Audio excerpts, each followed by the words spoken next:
Buenas noches. Bueno, en primer lugar, gracias por haber venido.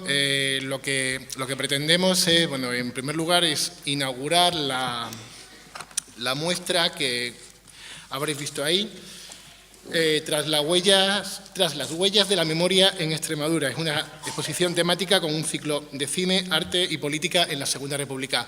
Después de esta pequeña introducción que vamos a hacer, podemos ver Aurora de Esperanza, que es una película que se grabó en 1937, con lo cual, además de la importancia del valor documental y del valor historiográfico que tiene la película, en cuanto a la parte cinematográfica también es muy interesante por cómo está hecha con una técnica de realización que durante muchos años en el cine que se realizó en la dictadura se perdió. Todos sabemos cuál era el cine que se hacía en la dictadura y no tenía nada que ver, ni la temática ni la forma de hacerla. Bueno, me acompañan en la mesa José Manuel Corbacho, que es el presidente de la Asociación para la Recuperación de la Memoria Histórica de Extremadura; Ángel Olmedo, que es también miembro, es historiador y es miembro de esta misma asociación; y el alcalde de la localidad, Eugenio Álvarez. Y bueno, yo simplemente voy a hacer una pequeña introducción a modo de cronología de lo que ocurrió. Voy a tratar de ser muy breve y de concretar mucho.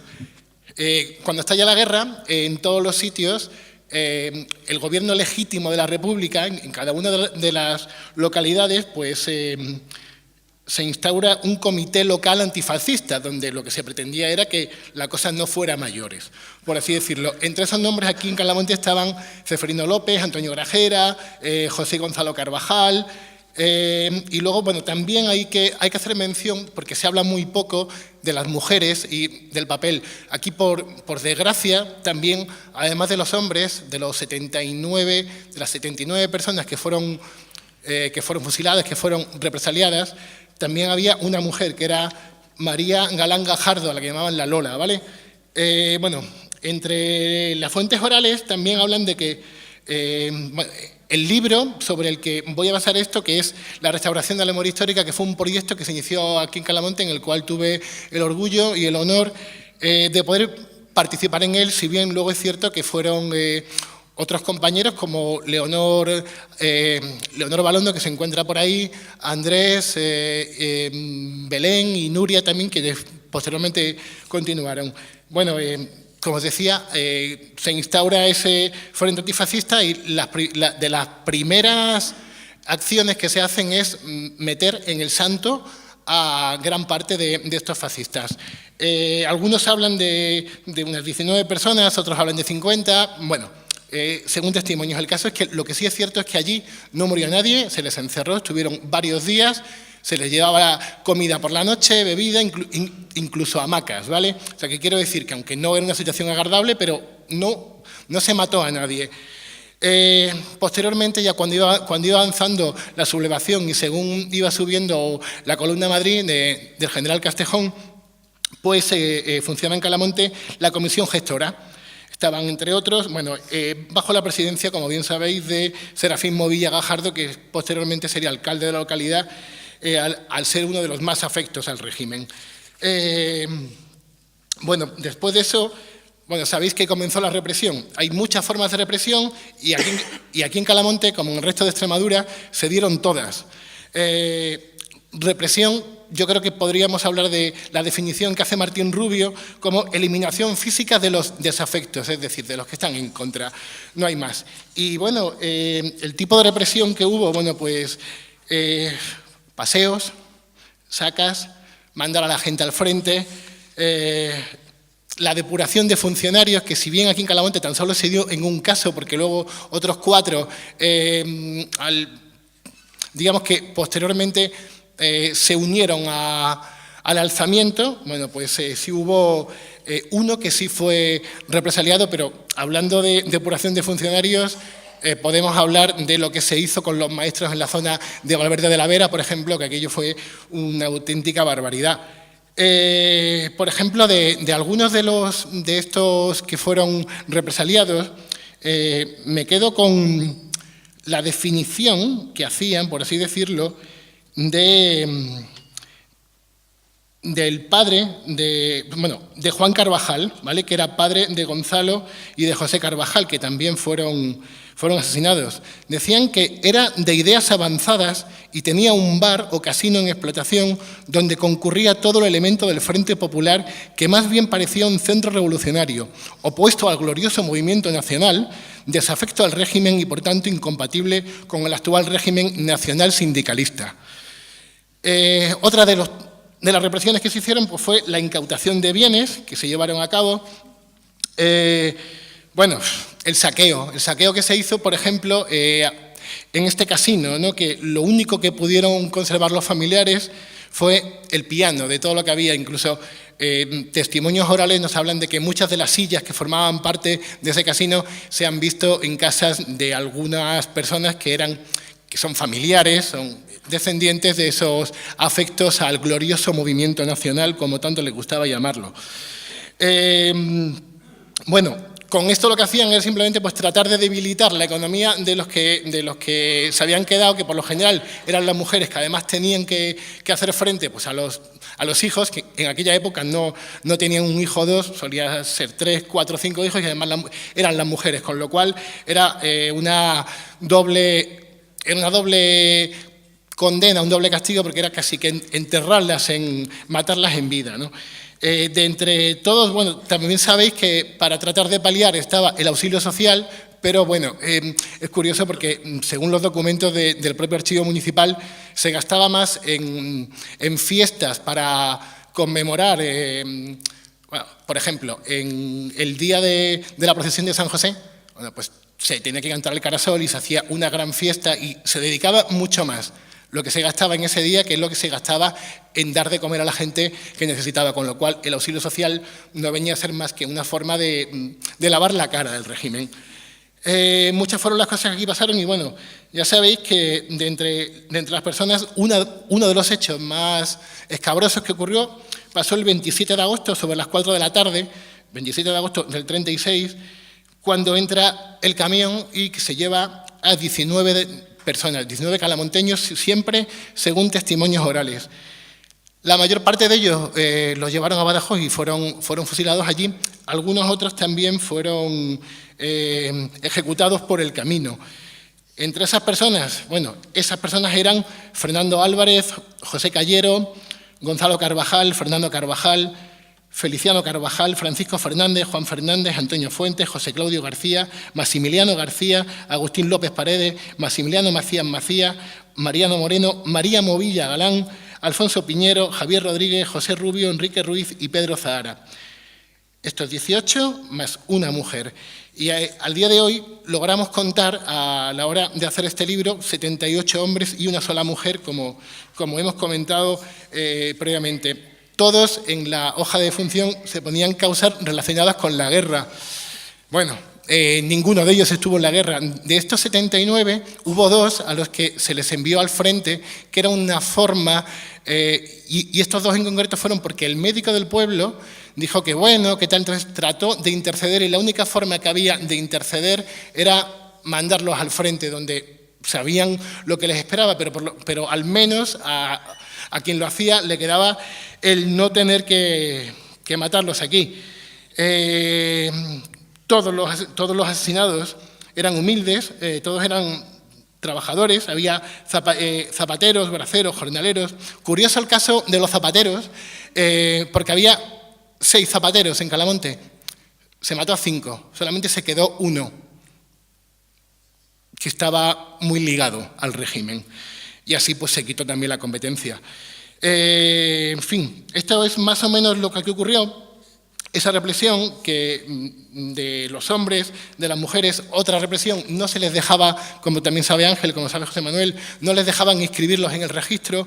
Hubo gente asesinada en el 36 que hasta el año 50 no pudieron ser inscritos. Muchos otros, cuando llegaron, tuvieron que huir. Antes al entrar he visto a un amigo y sabe perfectamente dónde está el sitio del que voy a hablar, el caso de Juana González Gajardo, que cuando estalló la sublevación, sus padres tuvieron que irse a un paraje cercano a Calamonte, conocido como Cubillana. Mucha otra gente tuvo que huir y se quedó aquí pues, en la zona de las Macillas y en la sierra de San Serván. Así que con esto acabo del tipo de represión que hubo, de cómo se castigó y simplemente eso, que una de las mayores atrocidades que se llegaron a cometer fueron eso, las 79 personas que murieron en Calamonte, de los cuales 55 eran calamonteños y el resto no pudimos averiguar de dónde eran, pero la mayor parte eran de aquí. Y nada, simplemente el proyecto de la memoria histórica que a continuación explicará José Manuel, lo que trata, muy básicamente, es cerrar este círculo, es decir, queda muchísima gente enterrada en las cunetas, enterradas en las tapias de los cementerios, en las puertas, dentro o fuera. Aquí en Mérida, cuando se había descubierto una fosa, se creía que podía estar, el Ayuntamiento de Mérida hizo unos nichos nuevos, con lo cual ya no se puede ahí excavar porque hay más de 2 metros de hormigón. Y lo único que se busca es que esas personas, que siempre son del mismo bando, es decir, son todos de las personas que formaban parte del gobierno democráticamente elegido por los ciudadanos españoles. Eso tiene que quedar bien claro. Y nada, lo único que se busca con este proyecto es cerrar ese círculo, que se les pueda dar un entierro digno y que sus familiares puedan ir a llevarle flores, a rezarle o a lo que cada uno estime oportuno. Con esto acabo, muchas gracias y José Manuel Corbacho nos va a contar un poco más en qué consiste este proyecto.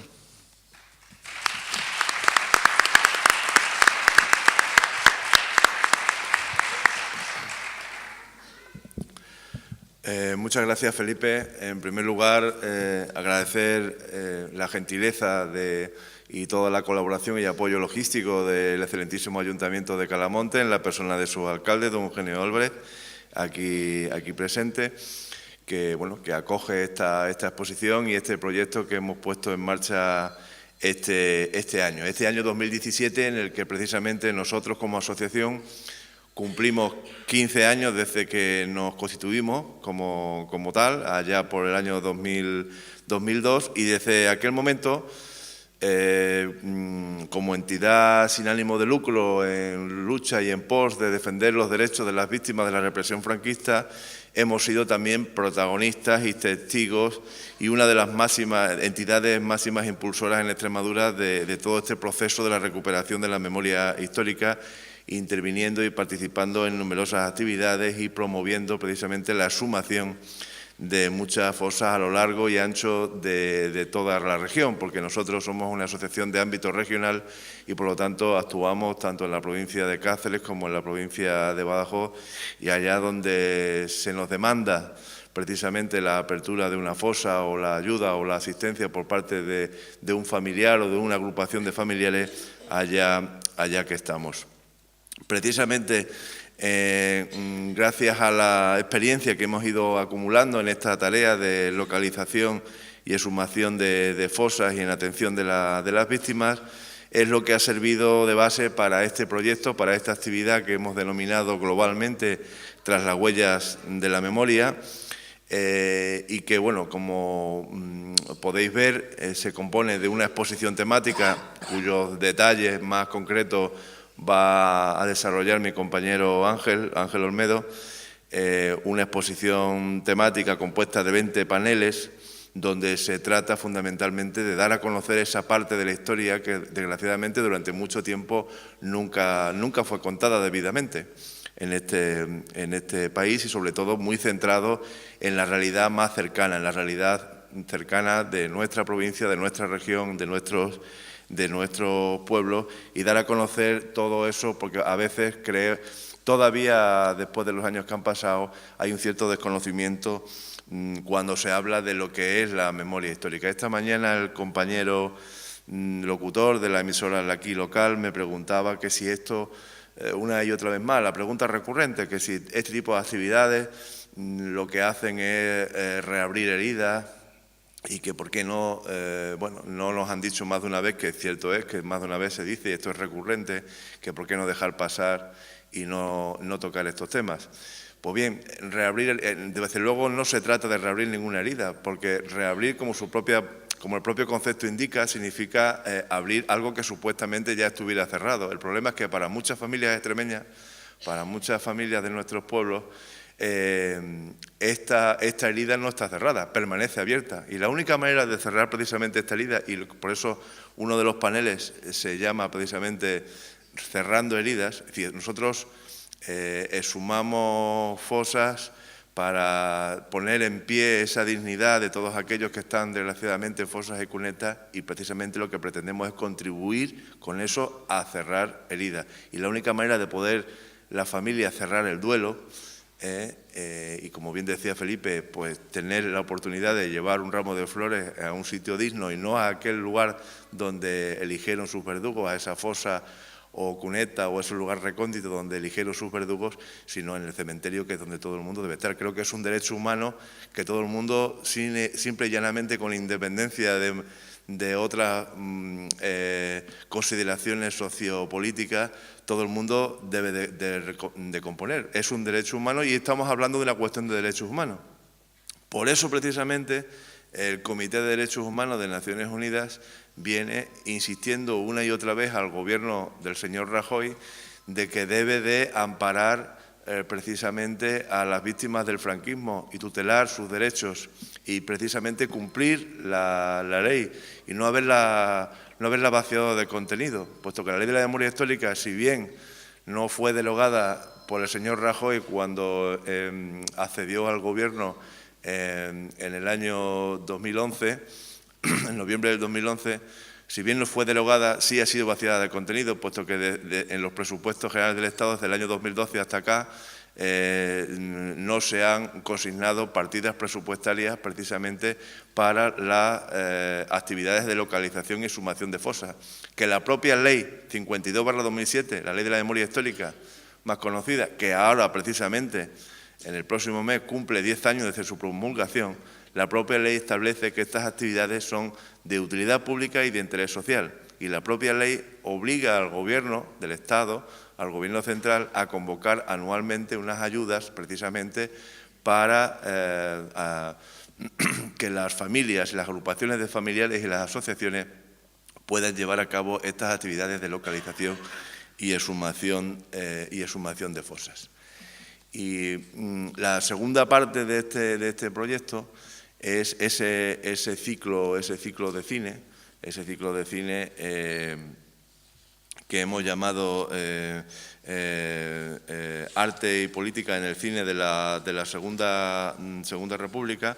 Hoy vamos a proyectar aquí una interesante película muy desconocida, Aurora de Esperanza, que fue rodada en 1937 en Barcelona, en plena Guerra Civil. Es una película de ficción, no es un documental, pero trata, lo podréis ver, temas de candente actualidad. Hay un curioso paralelismo con los tiempos actuales, con los tiempos de crisis actuales. El protagonista y toda su familia está inmersa en una situación de necesidad y a partir de ahí entra en un proceso de concienciación de que las cosas realmente, con la solidaridad y con la lucha, se pueden cambiar. De hecho, es una película interesante desde el punto de vista de la historia del cine español, puesto que incluso a nivel europeo se la suele considerar como un precedente del neorrealismo europeo de los años 40, es decir, un precedente de las películas de Vittorio De Sica y Rossellini que se hicieron sobre todo después del año 1945. Por eso creo que podemos disfrutar de esa joya cinematográfica que además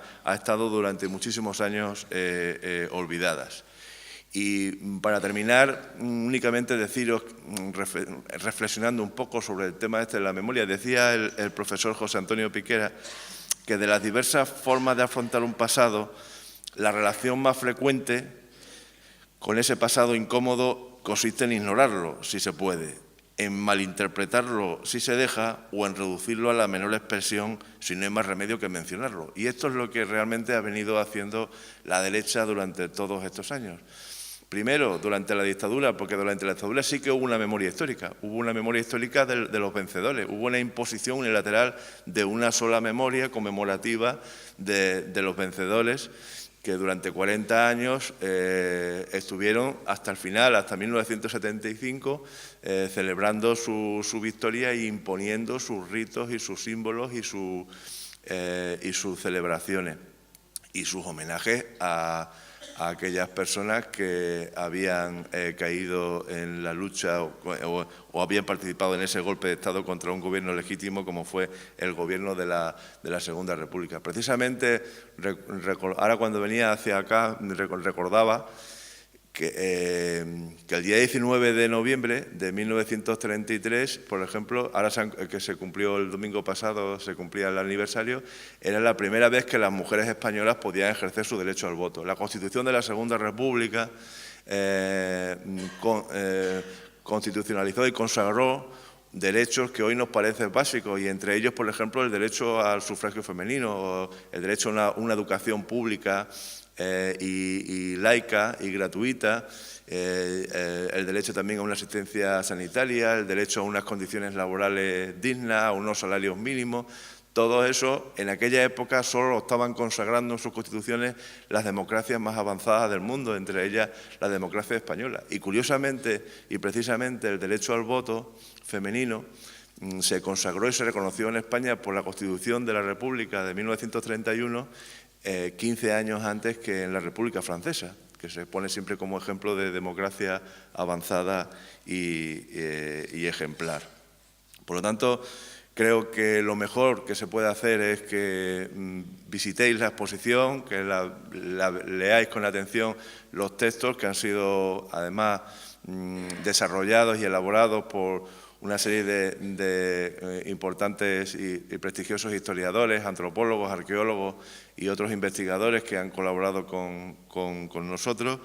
Y bueno, reconocer también, como a la luz de las palabras de Felipe, que bueno, que Alamonte forma parte también de toda esa siniestra lista de pueblos y de nuestra Extremadura, que están vinculados con ese programa de exterminio del adversario político que traían los golpistas.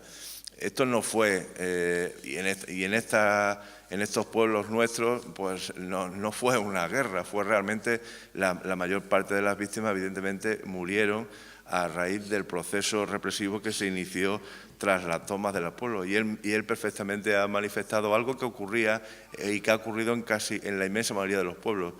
Una vez que se aplicó la ley y el estado de alarma, todos aquellos miembros de las derechas de cada pueblo conservaron su vida, fueron recluidos, fueron detenidos en la aplicación del estado de alarma decretado por el gobernador civil, pero cuando llegaron las tropas sublevadas, todos fueron puestos en libertad, sanos y salvos, y eso fue algo que fue una constante que ocurrió también aquí en Arroyo de San Serván y en otros muchos, o en Villafranca de los Barros, es decir, todos aquellos sitios por donde la columna de la muerte venía pasando. Por tanto,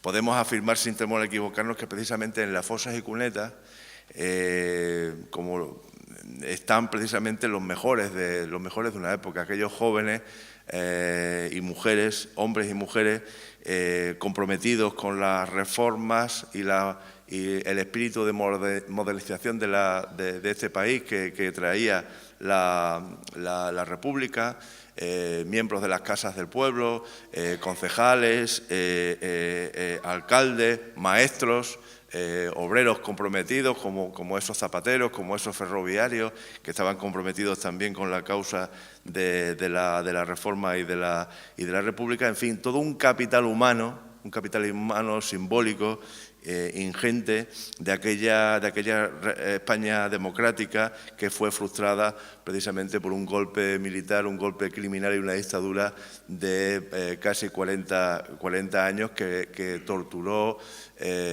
y asesinó desde el principio hasta el final y aniquiló totalmente a los vencidos. Por eso, exhumar y recuperar esa memoria histórica, esa memoria democrática, es un deber que todos tenemos como sociedad para construir y para realmente ser una sociedad democrática mucho más asentada y mucho más libre. Y además es un deber también de todos, no solo del movimiento social, de asociaciones como la nuestra, sino también de nuestras instituciones y de todos nosotros como ciudadanos. Por lo tanto, un proyecto como este, una modesta exposición como esta o un ciclo de cine como esto van precisamente en esa dirección de recuperar y de reafirmar esa exigencia ética y política en pro de la memoria. Por lo tanto, eso además lo hacemos y lo estamos haciendo de la mano de las familias de las víctimas y del conocimiento fiel de lo sucedido, puesto que la sociedad extremeña y la española en general sigue en deuda con muchas de estas familias de los desaparecidos y perseguidos por el franquismo. Y por lo tanto les debemos esa reparación de su sufrimiento y esa justicia para la investigación de sus crímenes. Porque en definitiva, y con esto termino, hablar de políticas de memoria nunca es hablar de pasado, es hablar de presente, es hablar de identidad como sociedad democrática y es también la capacidad de entender lo que somos y a la vez la voluntad de querer decidir lo que seremos. Muchas gracias.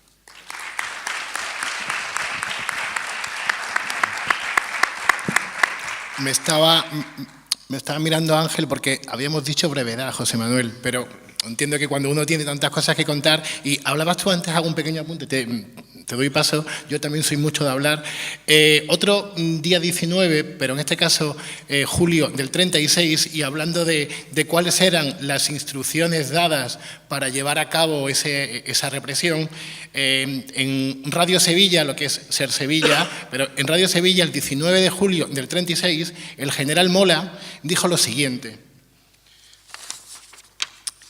que la acción ha de ser en extremo violenta para reducir lo antes posible al enemigo, que es fuerte y bien organizado. Y luego también dijo: es necesario propagar una atmósfera de terror.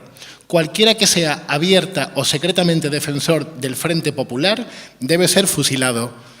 Esto lo dijo el general Mola 19 de julio del 36 y está en los archivos de Radio Sevilla.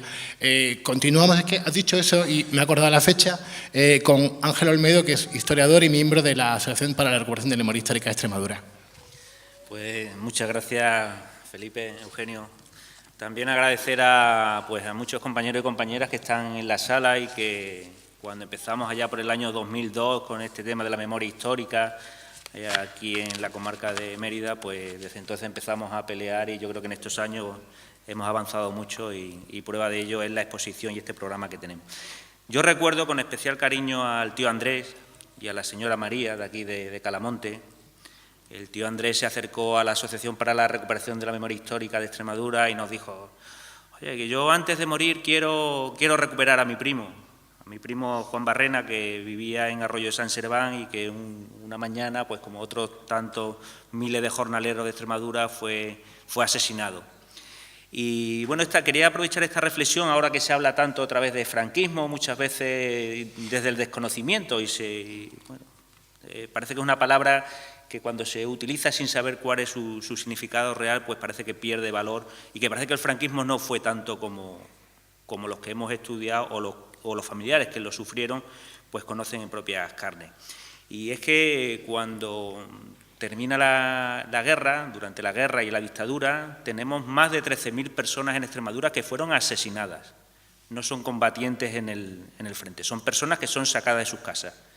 Son 13.000 personas, cifras mínimas, con nombres y apellidos que conocemos, y sabemos que hay una buena parte de ellos que aún no sabemos sus nombres y sus apellidos porque sus asesinos no dejaron inscritas esas defunciones en los registros civiles.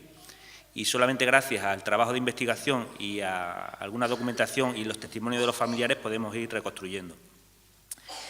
Y esta cifra de 13.000 personas que hablamos en Extremadura, si se compara, hubo represión republicana, nadie lo niega, pero la cifra de 1.600 prácticamente no se ha movido y es conocida desde la finalización de la Guerra Civil, porque el franquismo tuvo su propia memoria histórica y se preocupó de ir pueblo por pueblo investigando, reconociendo, sacando sus víctimas de las fosas. Hay una serie de circulares publicadas incluso en el boletín del Estado, en el que se da instrucciones de cómo se tiene que hacer. Ese franquismo tuvo su memoria histórica y se reconocieron a todas esas víctimas. Pero es que aparte de estas personas que acabaron en las cunetas, tuvimos más de 300.000 presos en las cárceles españolas, en más de 104 campos de concentración. Más de 1.000 mujeres de Extremadura pasaron por consejos de guerra, fueron encarceladas y muchas de ellas fueron fusiladas. Y en ese proceso de la guerra y la posterior dictadura hubo un proceso sistemático para anular, olvidar y hacer borrar de las memorias de los ciudadanos todo aquello que había tenido que ver con la República y aquellas personas que habían estado implicadas.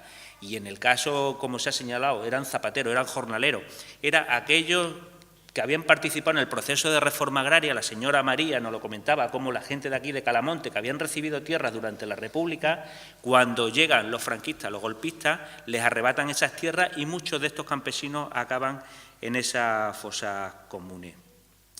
Por eso en esta exposición lo que hemos hecho ha sido, desde esa experiencia que hemos acumulado desde la Asociación para la Recuperación de la Memoria Histórica, sobre todo es dar la voz a las víctimas, a las familias, pero también a aquellos investigadores que han estado en este proceso desde esos inicios de recuperación de la memoria histórica con la transición. Y así hemos contado para hacer estos paneles pues con investigadores e historiadores tan conocidos como Julián Chávez, como Justo Vila, como Cayetano Ibarra, como Capi, el arqueólogo, y Silvia. Capi está aquí con nosotros montando la exposición. Y bueno, una serie de antropólogos y personas pues que han estado trabajando a pie de fosa, como se suele decir, en este proceso.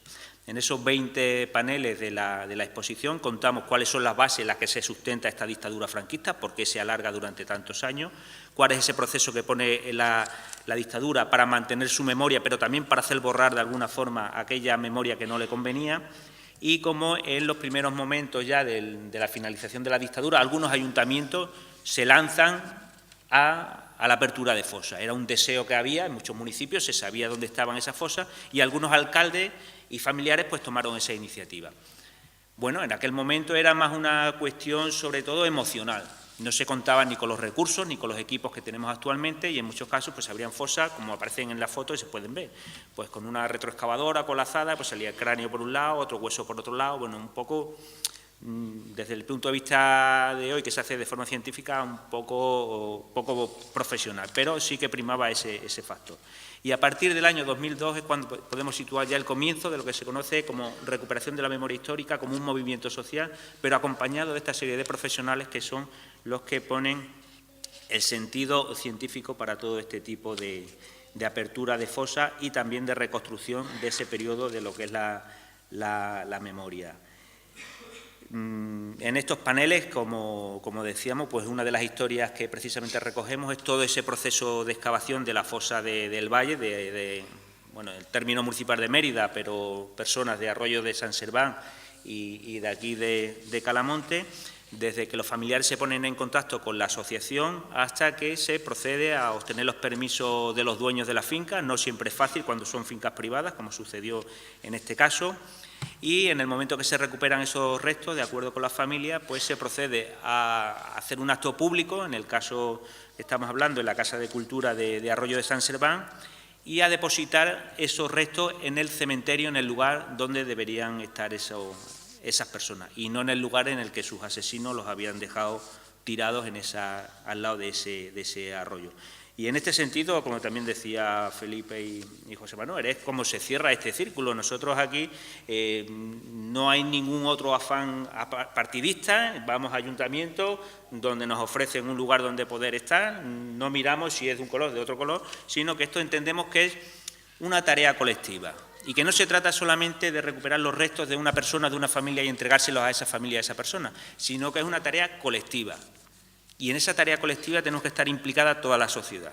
En este caso, la población de Calamonte y en el caso de Extremadura, la población de Extremadura. Porque todo eso es parte de nuestra historia y algunas personas que vivieron ajenas a aquellos hechos deben conocerlo y también hubo personas que se beneficiaron, lógicamente, que en muchos casos son aquellas que no quieren que se hablen o que se traten estos temas.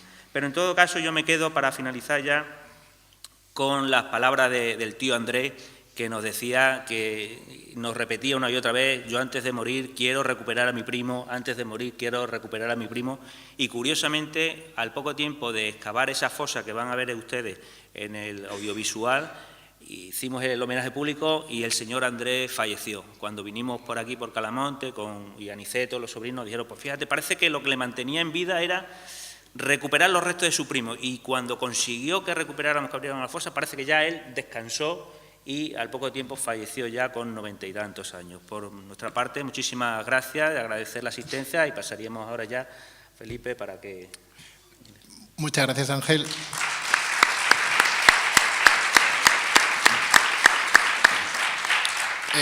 Como sabéis, los periodistas somos mucho de dar datos, cifras y sobre todo tratar de contextualizar un poco. El hecho de que Eugenio esté aquí, además de alcalde de Calamonte, evidentemente, y al que damos las gracias desde la asociación por habernos cedido el espacio, hay que recordar, y quiero hacerlo, que el 16 de septiembre de 1936, el primer fusilado era el alcalde, que era Felipe Álvarez Barrena. Igual creo que Eugenio conocía a ese hombre porque creo que era su abuelo. Fue fusilado en las tapias del cementerio de Mérida junto a Pedro López y Antonio Grajera Barrena. Solamente quería dar ese dato antes de darle la palabra a Eugenio, que además de ser alcalde, pues es también nieto de represaliados. Eugenio.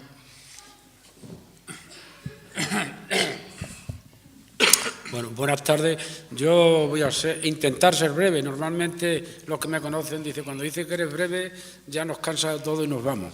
Pero en primer lugar quiero decir que ya de pequeño, 18, 19 años, que ya empieza uno ya a tener algo de sentido común y de razón, buscaba siempre, y yo creo que en la mayoría de los de la época mía buscábamos siempre textos donde se dijera la verdad.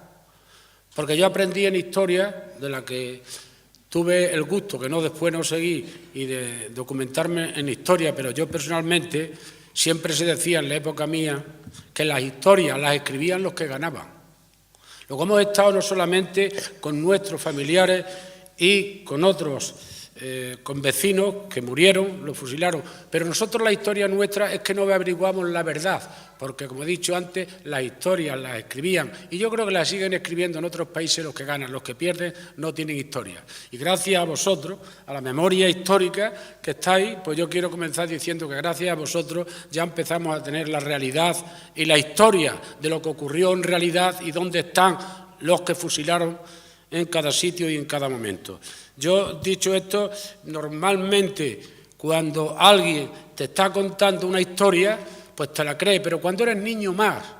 Y yo recuerdo, porque voy a decir algo distinto, por no repetir lo vuestro, cuando éramos pequeños nos reuníamos yo y algunos amigos nuestros pequeños de 4 o 5 años y de 6 y de 7, pues había personas que habían perdido a familiares, a maridos o algo, y los lutos esos que los recuerdo yo de chico eran los pañuelos negros todos, que te daba un poco de respeto en esas personas mayores. Y nos contaban historias cuando llovía, nos metíamos en una casa al lado de la mía y decían: cerrad el postigo que está afuera.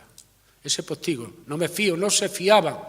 Las viudas no se fiaban ya de nadie, porque habían creado el terror, que era lo que quería Franco, y esos que decían que eran los ganadores, fueron los ganadores, fueron terroristas.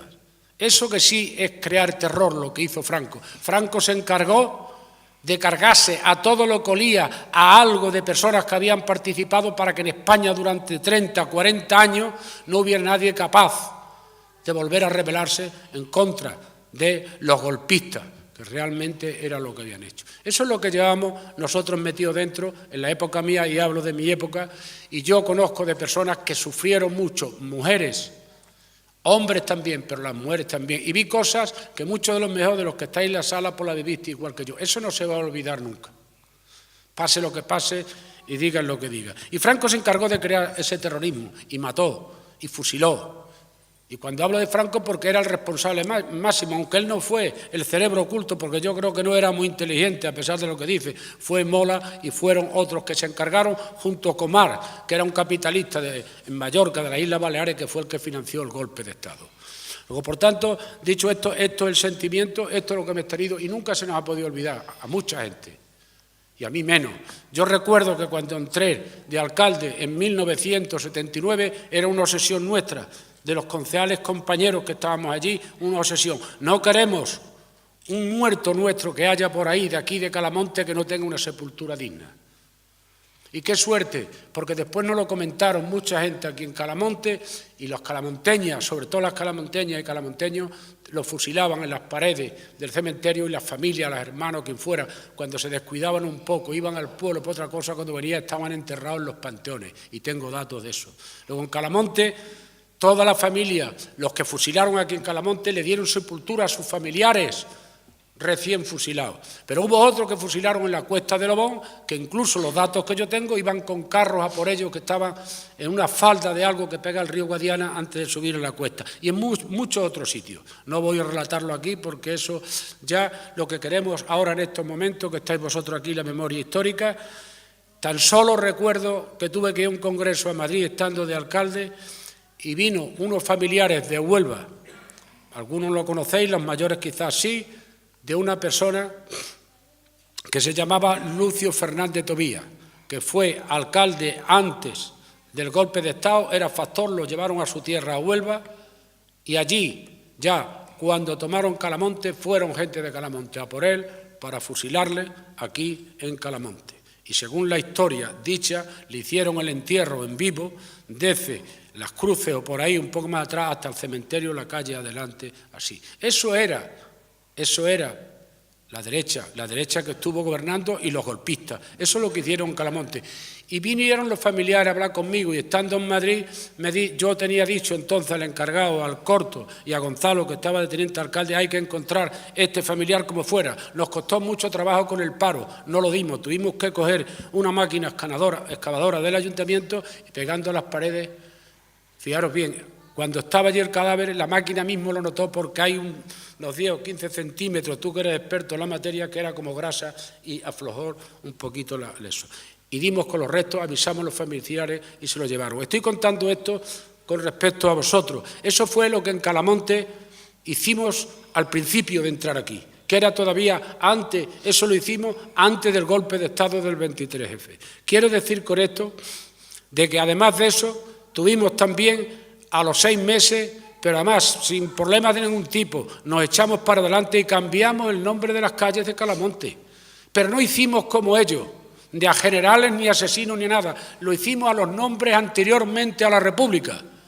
Por ejemplo, la calle Teniente Coronel Yagüe es la calle El Arenal, la calle Calvario era la calle General Mola, y así sucesivamente fuimos cambiando. La calle del Altozano, que ahora es la Plaza de la Constitución, era del general Franco y fue cambiada al Altozano, que después se lo cambiamos cuando se aprobó la Constitución porque nos dieron que le pusiéramos el nombre de una plaza. Y así, eso fue la labor que fuimos haciendo aquí en Calamonte. Y por último ya, de todo, de averiguar qué había, solamente nos quedaban 6 o 7 de una camioneta que se llevaron a Mérida junto con otros pueblos de la comarca de Mérida, donde ya era imposible porque hubo un alcalde que todavía vive en Mérida, hombre, que le hizo un muro de 1,5 metros de hormigón por 2 metros en la mitad del cementerio de Mérida, y no hay posibilidad de recuperar de momento eso que ya os lo he explicado a vosotros, esos cuerpos de algunos calamonteños que hay allí todavía.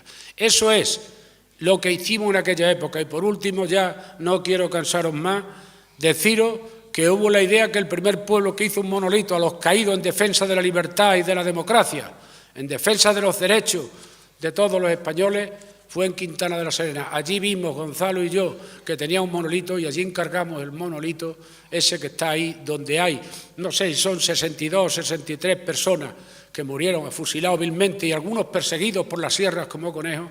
Allí es donde tenemos nuestro acto, nuestro día del 1 de noviembre en memoria de esos hombres. Por eso yo desde aquí quiero deciros a vosotros, todo esto que estoy contando, pues un día, hará como un año, me llama una señora y me dice: soy la presidenta, te lo he contado ya, me parece, soy la presidenta nacional de la memoria histórica. Me han dicho que ustedes hicieron, y le conté lo mismo que he contado aquí, me dijeron: eso es imposible, en esa fecha tan reciente, ¿cómo lo hiciste? Pues lo hemos hecho y aquí no pasó nada. Dice: pues eso tengo que ir un día a Calamonte.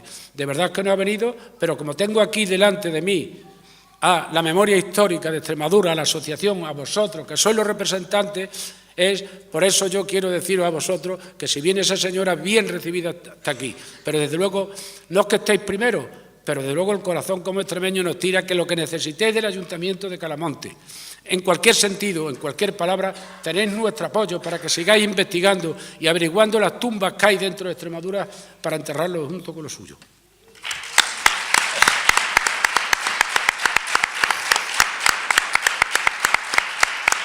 Bueno, pues gracias a todos. Si os parece, ahora vamos a ver la película Aurora de Esperanza, ya os digo, de 1937, dura 58-59 minutos, no llega a la hora, entonces, bueno, vamos a verla y luego, si queréis, si os apetece, pues podemos estar aquí hablando un ratito y comentamos lo que estiméis oportuno. Sin más, nos bajamos y la vemos. Sí, bueno, algunas notas sobre la película, que está rodada, se supone que en un país ficticio, no se sabe, aunque como decíamos es en el año 37, es Barcelona, en plena guerra civil. Entonces recoge, bueno, pues ese espíritu y esa esperanza de cambio. Muchos de estos jornaleros y campesinos que veíamos ahí, pues con las herramientas del campo, son los que acaban en esas fosas comunes, aquellos que se habían rebelado contra ese futuro tan incierto. Algunas cosas curiosas que tiene la película: el actor principal era un marqués, y todavía vive un cámara de los que estuvo grabando la película, y decía, claro, pues esto era una industria que estaba colectivizada por los sindicatos, por la CNT fundamentalmente, y todos cobraban el mismo salario, cobraban 10 pesetas. Y el marqués decía, dice, ¿cómo me habéis cogido a mí siendo marqués para hacer encima de parado si esto no me pega? Pero era el actor, pues era al que le tocaban. Alguna otra anécdota: hay una imagen muy impactante que están en uno de los mítines y aparece de pronto la policía dando palos. Pues eso sucedió en realidad, lo contaba el cámara, que no estaba previsto, y la policía, claro, imagínense, durante la guerra aparece un mitin y la policía, por lo primero que piensa que es un mitin ilegal, y empiezan a dar palos, pero fue tan realista que el director de la película dijo que esas escenas se incorporaban a la película. La otra de las anécdotas que hay, la chica que hace la hija del parado, pues esta película se proyectó en Argentina y al terminar la película salió de entre el público y dijo, esa chica soy yo. Se había exiliado y vivía en Argentina. Son películas que cuando hablamos de recuperar la memoria histórica, es esa parte de recuperación de este cine que se ha perdido también. La mayoría de estas películas se perdieron. Adrede, el franquismo procuró destruir estas películas porque reflejaban o era parte de esa memoria histórica que se quería destruir. Muchas de ellas se han conservado de milagro. En casos como este se han restaurado, han visto ustedes que a veces el sonido, la imagen, pero se escucha bastante bien, y además, como decíamos anteriormente también, pues es un cine muy adelantado para esa época. Si vemos películas de estas que ponen en la 2 a veces sobre películas franquistas, se puede comparar el diferente nivel que hay, ¿no?, entre un cine ya avanzado como era este de la República y este otro tipo de películas. No sé si os abrimos un turno de... Sí, como ustedes quieran. Únicamente deciros que en ese corto espacio de tiempo, en términos de menos de 3 años que duró la contienda, la guerra, de 36 a 39, en la zona republicana se llegaron a producir casi 400 películas, entre películas de ficción, como es esta, que es una película de ficción, y películas documentales, lo cual da también una idea, como decía Ángel, del nivel de desarrollo que tenía la cinematografía en la época de la República. Una cuestión a tener en cuenta, que favoreció también el desarrollo también del cine en la zona republicana, es que los dos centros fundamentales de producción de cine que había en España en la República, cuando estalla el golpe de Estado contra la República, estaban en Madrid y en Barcelona. Y al caer Madrid y Barcelona dentro de la zona controlada por el gobierno, de la zona leal al gobierno legítimo, pues entonces eso favoreció que precisamente toda la industria cinematográfica estuviera al servicio, digamos, de la causa republicana. Pero aparte, digamos, de documentales en pro de la causa, con un objetivo claramente político, también se hicieron otras películas, digamos, incluso comedias musicales, como por ejemplo la de Nuestro culpable, que es una película también del sindicato de la industria del espectáculo, el sindicato anarquista en Barcelona, que es una comedia musical también. Es decir, que también se hacía un poco cine también dedicado al entretenimiento, porque el cine ya tenía un nivel de desarrollo en España muy importante. Y con respecto a esta película que acabamos de ver, deciros que, creo que lo dije también antes, que es una película que, en contra de lo que se solía hacer en la época del primer cine sonoro, la mayor parte de las películas, digamos, que había entonces, pues eran, digamos, en decorados, en interiores. Y esta película, veis que tiene muchos exteriores. Y por eso se le considera a esta película, Aurora de Esperanza, como un avance, una película precursora dentro de la historia del cine de lo que luego fue el neorrealismo, por ejemplo, el neorrealismo italiano. Se había oído hablar de El ladrón de bicicletas, de Visconti y las películas de Rossellini. Pues bueno, pues a esta película se le considera, ya está hecha en el 37, casi 8 o 10 años antes del apogeo del neorrealismo en Italia y en Francia. Esta película es una película también muy avanzada en el tiempo. Si tenéis alguna pregunta.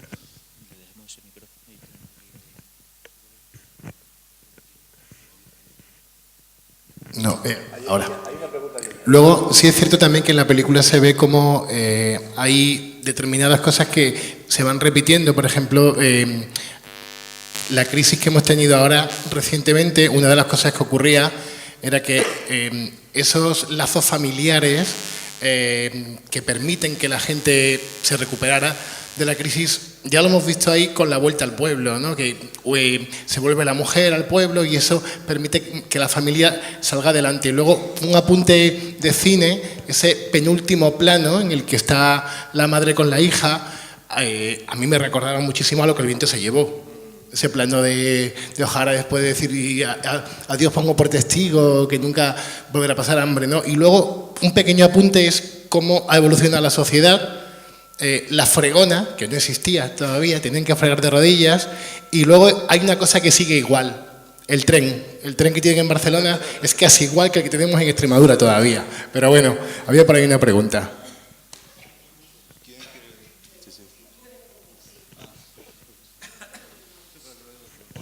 Buenas noches. Lo primero, muchísimas gracias por estar aquí en Calamonte, felicitar a la asociación por la labor que viene desarrollando. Y Ángel, no sé cómo agradecerte que te hayas acordado del señor Andrés y de la señora María, a la que tengo un aprecio muy, muy especial. Muchas gracias por acordarte de ellos. Dicho esto,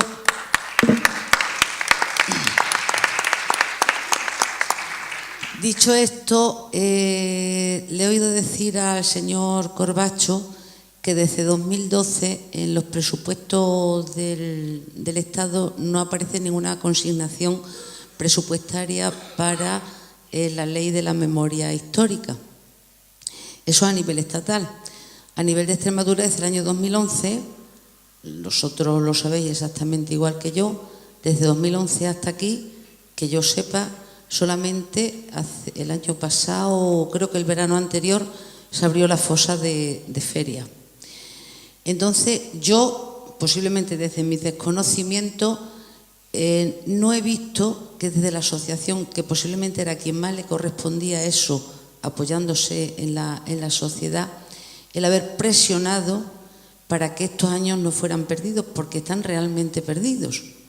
Yo sé que vosotros habéis seguido trabajando, que habéis seguido excavando, pero sí que desde la administración hay una parte muy importante de ese tipo de subvenciones y ayudas para que las familias puedan rescatar los restos de sus seres queridos. Y yo ahí no sé si se ha hecho algún movimiento, que yo lo desconozco, y sí que echan falta el que se haya tenido más presencia y se haya hecho más presión para que se hiciera alguna cosa, porque para mí han sido 7 años muy perdidos en esta recuperación. Gracias. Bueno, respondo yo en primer lugar. En Extremadura existía desde el año 2003 un proyecto de recuperación de la memoria histórica a través de un convenio de colaboración que fue firmado entre la Junta de Extremadura, las 2 diputaciones de Cáceres y Badajoz y la Universidad de Extremadura, que fundamentalmente era un proyecto que, digamos, controlaba en su mayoría la Universidad de Extremadura. Cuando llega el gobierno monago, eso queda prácticamente desmantelado, y si nosotros sí que protestamos contra ello, porque de hecho se produjo un hecho que creo que Monago entra en el gobierno de Extremadura en el 2011, y el convenio estaba todavía en vigor hasta el 2012. Al año siguiente debería haberse producido la aportación económica de las dos diputaciones. La Diputación de Badajoz puso el dinero, la Diputación de Cáceres, que ya estaba también en manos del Partido Popular, presidida por Laurano León, se permitió el lujo de incumplir un protocolo y un convenio que ya estaba firmado y institucionalmente no tenía más remedio que cumplirlo, y se permitió el lujo de los 2 años siguientes no aportar nada. Y nosotros sí que presentamos un escrito de protesta, hicimos una nota de prensa denunciando eso, y durante los 4 años del gobierno monago hemos estado también insistiendo y hemos presentado varios escritos a la Dirección General de Patrimonio, precisamente protestando por la inacción durante ese tiempo, que además nos perjudicó directamente a uno de nuestros proyectos que tenemos hace muchos años ahí pendiente, que es la sumación de la fosa de Valencia de Alcántara, que por culpa precisamente de la Dirección General de Patrimonio en manos de Monago en su tiempo, no se pudo ejecutar. Y entonces son multitud, hay cantidad de escritos, lo que pasa que, bueno, a lo mejor hay unas cosas salen en la prensa y otras no, pero está todo. Nosotros todas las actuaciones que hacemos ante la Administración las hacemos siempre mediante escritos, registrados y por registro. Nadie puede decir nunca que no se haya protestado y se haya reclamado y se haya exigido, por ejemplo, la atención a la fosa esa de Valencia de Alcántara y a otras más, o por ejemplo la inacción que supuso el hecho de permitir que la Diputación de Cáceres incumpliera el convenio y dejara de aportar, o el hecho de que durante todos esos años. Entonces, una vez que entró el nuevo gobierno del señor Vara de nuevo, lo primero que hicimos fue presentar un escrito y exigirle al nuevo gobierno en el 2015 que esto había que reactivarlo y tal, y hemos estado ahí insistiendo una y otra vez para que el proyecto, el convenio de colaboración se pusiera en marcha de nuevo. Luego, evidentemente, la Administración tiene sus modos de actuar y sus dinámicas, a veces un poco lentas para lo que es nuestro trabajo, porque nosotros fundamentalmente nuestro trabajo, y Ángel lo sabe también, pues vamos luchando contra el tiempo. Desgraciadamente, la cuestión biológica hace que muchos de los testimonios orales y los testimonios en los que trabajamos pues van desapareciendo por cuestión de edad, y muchos familiares pues también. Y entonces nosotros necesitamos y nos hemos visto obligados a tener que buscarnos un poco, hablando vulgarmente, la vida, buscando otras fuentes de financiación o a través de trabajo voluntario. Y hemos estado haciendo esas otras fosas sin ningún tipo de apoyo institucional, ni del Estado, ni de la Junta de Extremadura. De hecho, la última, sin ir más lejos, que ha sido en Cabezuela del Valle, que lo hemos hecho aprovechando un puente festivo, el puente del 12 de octubre. Esos 5 días hemos estado trabajando sumando la fosa del cementerio de Cabezuela del Valle. Es decir, que nosotros hacemos lo que podemos. Lo que pasa es que, bueno, los recursos son limitados, nuestro trabajo es trabajo voluntario, todos los que estamos en la asociación no percibimos ninguna cantidad de dinero, ni absolutamente nada. Es más, ponemos en favor de la asociación nuestros conocimientos y nuestro trabajo, e incluso nuestros propios medios, nuestros teléfonos, nuestros coches, al servicio de la causa, pero claro, llegamos hasta donde podemos llegar. Evidentemente esto, creo que lo dije antes en la intervención, es una cuestión de Estado y es una cuestión de política pública de la memoria. Entonces esto nunca debería haberse hecho recaer sobre las espaldas de los familiares y las asociaciones. Es la propia Naciones Unidas la que le está insistiendo el Gobierno español de que esto lo tiene que asumir el Estado español como política de Estado y nos tiene que apoyar y lo tiene que asumir. Pero mientras no lo haga, pues evidentemente seremos nosotros, en la medida de nuestras posibilidades, los que lo hagamos y llegaremos donde podemos llegar. Nosotros, además, somos una asociación regional y tenemos que atender peticiones que recibimos, lo mismo de un pueblecito del sur de la provincia de Badajoz que de un pueblecito de las Urdes o un pueblecito del Valle del Jerte o de la Vera. Y intentamos atender a todas las peticiones que recibimos, igual que intentamos también atender todas las peticiones de información, porque la gente también, al no existir tampoco una oficina pública de información, de orientación a los familiares, que muchas veces únicamente quieren información sobre el Consejo de Guerra, el expediente judicial, el que cuando fusilaron a su abuelo o a su padre y quieren saber a qué archivo tienen que dirigirse, pues eso que sería lo lógico, que hubiera una oficina administrativa que orientase a las familias a obtener esa documentación y saber dónde deben de dirigirse, pues no existe. Entonces somos nosotros muchas veces los que tenemos que orientar, incluso conseguirle a los familiares esa documentación. No sé si he respondido a tu pregunta.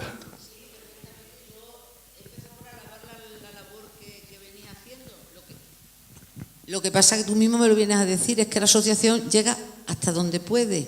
Por eso, de ahí que te decía, la necesidad de presionar a la administración para que tome las riendas, porque es de verdad quien puede tener los medios, y no los tendrá todos, pero más que una asociación, estoy segura que sí. Si yo empiezo a felicitaros por vuestra labor, porque sé que vosotros no paráis de una forma u otra. Hombre, porque con Ángel me uno una amistad y conozco el trabajo que estáis haciendo. Pero a mí me parece que hemos perdido un montón de años, y es lo que tú acabas de decir. Es que en este caso es que lo estamos perdiendo, porque los testimonios se van. Esa es la pena. Gracias. Sí, de todas formas, nosotros sí que confiamos que el proyecto de ley de memoria histórica de Extremadura, que esperamos que entre a partir de enero en la Asamblea, pues que suponga un impulso muy importante a todo el proceso memorialista de Extremadura, tanto el que hace la Administración como el que hacen las asociaciones. Nosotros somos una asociación y la Administración tiene otro proyecto. De hecho, el PREMES, que era el proyecto que comentaba antes Corbacho, el que se paralizó en las etapas anteriores, sí que está volviendo otra vez a poner en marcha y a abrir fosas. Nosotros aquí siempre defendemos que tenemos que trabajar conjuntamente, que las asociaciones tienen, deben y pueden abrir fosas, y que la Administración también. Y en este sentido, todo lo que podamos empujar, bueno, y la ley, pues esperamos que venga a solventar algunas de esas carencias que hemos tenido durante todos estos años. Ahora he hablado de la fosa de Valencia de Alcántara. El problema de la fosa de Alcántara era que el dueño, donde estaba la fosa, una finca privada, y decía que allí no entraba nadie. Y teníamos financiación, los familiares, Conchita Viera, la hija de Amado Viera, del alcalde, con 80 y tantos años, un caso igual, con dinero para abrir la fosa, y hubo que devolver ese dinero porque el dueño dijo que allí no entraba nadie. Cuando la Ley de Memoria Histórica Estatal dice que se puede hacer una expropiación temporal forzosa, pero no se aplicaba.